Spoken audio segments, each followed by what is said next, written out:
You didn't say so. Put them over there. And they can't do it. It's unbelievable. We're here with Bob Fitzsimmons. Bob is a former candidate for the Virginia Senate at a couple different times in Prince William County, and aide to Senator Ken Cuccinelli when he was in the state Senate. Yes. So thank you very much for joining us. Sure, my pleasure. All right, first question for you is, you've been active in Prince William County politics. Obviously, there's a big fissure between two Prince William candidates at this convention. I see you wearing a Scott Lingenfelter sticker. I am. Why did you decide to support Scott Lingenfelter? Well, I've known Scott for more than a decade. I was actually his campaign manager during his first run for the House of Delegates, and I was his legislative aide before I was Ken Cuccinelli's legislative aide. I know Scott very, very well, and like me, he's a committed conservative, both on fiscal issues and on the social issues. He's very strongly at the core of our party, and I think that he balances the ticket in a way that no one else does. As a veteran, he has the strong endorsement of all of the Second Amendment groups, which is clearly very important for our base, and he's been a good, strong fiscal conservative. One thing about Scott that I think sets him apart from all the other candidates is his work with trying to make government accountable. The audit bill that he did for the VDOT saved us $1.4 billion, and the bill actually would have saved more money, but that was all he could get through. So I think the more opportunity he has to continue that kind of work, all citizens will benefit. Obviously, you know Ken Cuccinelli better than almost anyone here, having been his legislative assistant. What about Scott particularly you think works well with Cuccinelli for a ticket? How do they complement each other? I think, Scott's background is totally different than Ken's. He's a 28-year military veteran. He's a graduate of VMI. He's in many ways very traditional. Ken is, while a lot of people would view him as traditional, I don't think he really is, certainly not in his methodology. Ken is a risk taker. He's out there. Scott is much more of a consensus builder, and I think that both of those things are important. You can be too much of a maverick, too much of a consensus builder, and you get astray. But I think the two of them will complement each other very well. I also think for our ticket in the fall, having Scott reach out to, it's not a different demographic necessarily, but it's a different emphasis.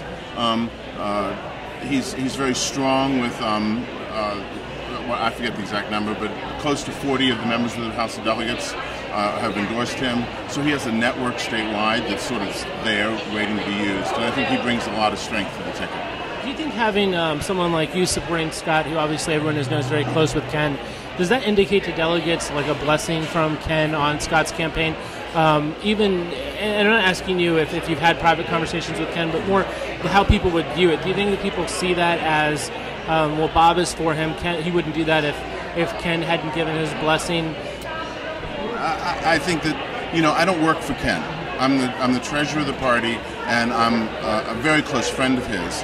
I think people would be wrong to assert that. I have had private conversations with Ken, and he's told me that he's completely neutral in this race, and I believe him. And I think that's what he ought to do. Whoever is nominated, whether it's the person I want or it's someone else, Ken is going to need to be strongly partnered with that individual. I obviously hope it's Scott, but if it's someone else, there's no reason for Ken to get start off with a limp. And I think Ken knows that. He's smart enough to figure that out himself. I don't think you'll see Ken nodding in any direction. Do you have any preferences if Scott is eliminated on an early ballot as it goes down? Have you already thought through? Do you have in your mind 1 through 7 of what order you'd go in, or would you just become a total wild card on the floor in that scenario? I have no second choice at this point. I'd have to see who's there. This is good people, but I don't think any of them bring to the ticket what Scott does. I think Scott's far and away stronger than any of the other people, and so that was it. And to be fair, he's my friend, but that was easy. Are there any that you wouldn't support, like any of them? I'm talking about not if they were the nominees, but if it came down to them and one other person. Is there a least favorite? We've had a few people say it was Jean Marie Davis, but do you have a least favorite? I have, yes. You don't want to say it. Right. Tell us about Corey Stewart. Obviously, you're from Prince William County. You're not supporting him. What is the fissure in the Prince William Party? We've asked a few people to describe between the Scott supporters and the Corey supporters. Is it ideological? Is it regional? Is it relationship-based? What drives someone to either be a Scott person or a Corey person from Prince William? I think it's difficult when you start talking that way, because then you're talking about groups of people acting like lemmings, and we just don't. A lot of people don't like Corey at this point because he's changed substantially his base in the last couple of years, and he's gone from being a fairly dependable conservative to being sort of a, well, I don't want to typify him in a negative way, but I don't think he's alienated a lot of his base. And so there are people here. I've talked to several people who've said, "Who are you supporting?" "Oh, good, Linghamfelter. You would never pick Corey, you know." And I don't hear that from other candidates, and I think that's a problem for Corey. Then there are other people who just like myself. I didn't say, "Well, who's out there besides Corey?" I mean, I went to Scott immediately because I urged Scott to run. Scott was thinking about it. He talked to me. I said, "Absolutely, get into the race."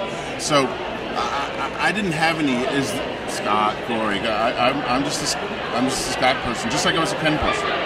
Now, for you, are you ever planning to run for office again? I'm not planning to, but I'm not planning not to.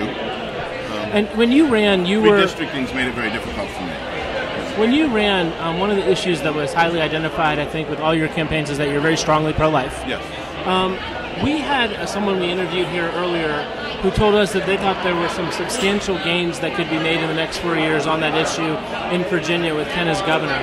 Do you agree with that, or do you think that there are that most of the gains with the regulations have been made, and that there's not much more to do? I think that there's going to be a major shift nationally. And Gosnell, who is an outlier, we hope, but now there's a clinic in Houston. There's, from my perspective, these are people who chose to take human life for a living. I don't believe there's one or two bad outliers out there. I think there are a lot. We know from the demographics that the younger, up to 22-year-olds, are the most pro-life group in the demographic, in the voting demographic. So I think we're going to see a lot of moves, not just in Virginia, but across this nation, to change the way we look at abortion. I think it's going to become much less preferred, and we're going to see a generation that really moves, frankly, away from the Democrats' view on this. And where that will go, how that will work, I don't know. But I think that well, as an activist, are there things you can think of that you would like to see Ken be able to do as governor that Bob hasn't been able to accomplish on that? On abortion issue, given the current state of the law or the Supreme Court's position on it, I don't know that there are lots of extra regulations. One thing that I would like to see, and I have no idea if Ken would like to see this or not, but I believe that we don't recognize the causal effect between the type of sex education that we've been giving and the spread of STDs. We focus on things like abortion because it's a big pressure thing. I go into schools 15, 20 times a year. I run a nonprofit that goes into schools and talks to kids about sex. And they're all, abortion and HIV. Well, HIV is kind of hard to catch. Abortion happens if you get pregnant. But we're on a trajectory for 50% of the American people to have herpes by the time these kids are my age. And that is a profound, not only health, but sociological crisis that's facing this country. And it's not even as prevalent as HPV. We have a disease out there that's killing women more than HIV is, and we don't even talk about it. And so as those things, we go into schools, we're not scaring kids, intentionally, that's not, but we're giving them the facts. We're talking about how they prevent these things, how they protect themselves. And I think, Planned Parenthood's doing that. They're not my buddies, but they're doing some of that. And as kids get this message, they're changing the behavior that leads to abortion and to out-of-wedlock pregnancy and all those things. In the last 15 years, abortion has declined, out-of-wedlock pregnancy has declined, and STDs have gone through the roof. We have an entire generation of children who are in their teens. 50% of the ones that are sexually active have an STD. We never lived, we're not old folk, well, maybe I am. We're not that old. We never lived with this kind of crisis. And so I think that we absolutely have to address that, and I think Ken will do it. He's better positioned to do it. Well, on the topic of sex education, and I'm trying to remember if you were Ken's legislative aide at the time, but something that's popping into my mind of there was a sex education event at George Mason when Ken was in the state senate that he and Dick something extravaganza. And Ken and Dick Black went to it to, I don't know if it was to protest or to say that they wanted it, what they were teaching to be changed, but he had taken some positions on. I was the executive director of a crisis pregnancy center at that point in time, and we signed up and had a table there. And so I didn't see Ken. I feel like it was before Ken was. I don't know when it was, but it was early when if he was in the Senate, he was early in the Senate. And we were horrified because the information they were giving out was incorrect. We went to one table and we opened up information we had from the Centers for Disease Control and said, look, we've been standing here listening to you talk to these kids and you're giving them misinformation. And they said, the deal was it was their flyer. We opened it up and we said, we have that flyer too. Look, if you look here, you'll see the information he was wrong. They took the flyers off the table. They didn't stop giving out misinformation. And so we talk about sex to 8th graders and 10th graders, and we're out giving it. That's going to happen. What we disagree with was the whole lack of any kind of integrity in the information that was being given out, and that was my dig. I wasn't with Ken at that point. It's really interesting though, because as I'm thinking of this, talking to you, the governor obviously has a lot of authority over this too, because he appoints the boards of visitors at these schools. So. Yes, he would, if he wanted to be involved in this issue more and changing the type of activities or sex education, he could. At the colleges? Through appointments to the board of visitors. I disagree. I maybe that would be good in some cases, but I disagree. You appoint a board of visitors. We're talking about student groups. This was not a campus, policy. This was a student group, and you're not going to see any governor from any party, I don't think, trying to censor the free speech of students on campus. I mean, you may disagree with what they have to say, but I mean, right now I actually have a 501c3 that's waiting for approval from the IRS. They told me originally it would take a month. Now they're telling me it will take 5 years. It'll take a while now. It doesn't say Tea Party in the name, but it says Christian abstinence, and that's chilling. It's scary, and it's my group raised $6,000 in 5 years, and we're getting the intense grilling of the IRS. That type of behavior is reprehensible. And while what you're saying, you obviously weren't saying let's do that, I think having a governor try to chill the speech of a student group is exactly the same thing. Well, I'm thinking more in terms of, I'm trying to remember when I was a college student, I think it was at James Madison, another school in Virginia, where there were appointees on the Board of Visitors that were, they had a campus health center, and the Board of Visitors had voted to limit the distribution of certain types of the pill. So you could have boards of visitors that take on these types of policy issues. Do you think that that's smart, or do you think that it's smarter for the board of visitors to stay out of that stuff completely? I mean, if you were advising Ken, you're close with him, would you advise him to stay out of that type of stuff? Or, I mean, it's interesting because Ken especially has, his issues with UVA. His appointments to the board of visitors would really be fascinating to watch as governor.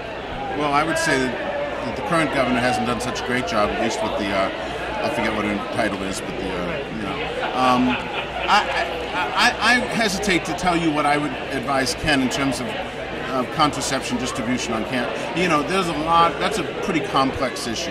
And when you're talking about college, you're talking about married students, you're talking about graduate students, you're talking about all kinds of different things. I'm not a big fan of contraception, frankly. I think that there's some issues with like we're giving morning after pills to 12-year-olds, and pretty soon I guess we'll hand them out to babies. I don't know. I think there's some real serious issues about that, but I'm not ready to stand here and tell you what I think Ken's policy ought to be in terms of the pill distribution at George Mason. What would be your priorities in terms of, as someone who's very close with Ken, if you were going to lobby him, obviously if he would become governor, you wouldn't want to go in every day and tell him you should do this, you should do that. What would be your priorities as someone who's close to them, saying, like, here are the things that, if you were going to lobby him on 3 things, what would be the 3 things that you would say you really should do this? Well, the first thing that I would say is that we should start keeping our word to the voters of Virginia and stop raising taxes. We Republicans run as anti-tax. Let me back up a minute and say, someone said to me, well, they elected Bob McDonald, but he's a moderate. How are we ever going to elect Ken Cuccinelli? Well, Bob McDonald didn't run as a moderate. He ran as a Ken Cuccinelli. The difference, what I would say to Ken, I don't think Ken needs to hear it, but be Ken Cuccinelli. Don't raise our taxes. Operate, fiscally responsibly, limited government. Make sure that the money that you take out of people's pockets, particularly in difficult economic times, is well spent and not abused. That would be the biggest thing, and I think that would be refreshing. I mean, some of the largest tax increases in Virginia's history have happened on our watch, and that's not what the people of Virginia, I mean, you may agree or disagree, but when you elect a Republican, you're looking for fiscal responsibility, and I think we should exercise that. That's number one. Number two, I don't know where this is, but I think the most important thing that we can do as a Commonwealth is to allow educational choice. I think that there are schools that are failing, and there's lots of reasons why that happens. There's some great schools. I'm in the public school systems in two different counties, and great teachers, great schools. But frankly, I don't think one size fits all, whether it's shoes, schools, or national defense. And I think we need to open up opportunities for parents whose kids are struggling. I just think that makes sense. I think it's a market-based. We need market-based solutions to some of the educational problems that are confronting us. And the fact of the matter is that we're pouring money like mad into schools, and we're not producing. We should be producing a better quality of education than we are. And third thing, I don't know. Your top two. Yeah, I mean, those are the things that I think could really make a big difference in Virginia. And I think that and to some extent, I mean, obviously there's some partisan issues, but to some extent, I think people will fiscal responsibility resonates with everybody. Whether you want big government or little government, you don't want them wasting your money. And I think people generally like choice. Which cabinet secretary would Bob Fitzsimmons most likely be if Ken Cuccinelli is elected governor? I'm not so sure that would be offered, and I will help Ken any way I can. A lot of people mention Ken as being a potential presidential candidate if he wins this election, that he would have the stature. He has a lot of national Tea Party popularity. Do you think Ken would be a credible presidential candidate? Would that be something that would excite you? I think if he's a great governor and he keeps humble, I think he could be. But that's a long way away. George Allen stumbled over a word. So there's so much that can happen between now and then. We need a great president. We haven't had one since the 80s, so I would love to see that, but that's a future thing, and Ken's still got some kids to raise, and And you'd be on the Supreme Court, right? I would not. I'm not a lawyer. No, I have no interest in federal government. I think federal government's the problem. Let me ask you a serious question, though. What do people, Ken so well, what do people not know about Ken that say are just watching this video from home, have never met him in person, don't come to these types of events? What do you, as someone who knows him well, want to impart to them about Ken Cuccinelli? I don't know if people don't know this. I mean, I've heard people say, oh, Ken can be arrogant or Ken can be this, but Ken is, he's incredibly compassionate, and he really cares. I mean, the reason he's doing this is because he cares. And a lot of people do this out of ambition, and I'm not saying he doesn't have any personal ambition, but there's a difference between someone who sits around and says, what's good for me, and someone who stays up until 2 o'clock in the morning working on what's good for you. And Ken stays up till 2 o'clock in the morning working on what's good for Virginia. And it's genuine, and I've worked with both kinds of politicians. It's very refreshing to work with Ken. It's very easy to catch the vision because you recognize that he's willing to do the hard thing.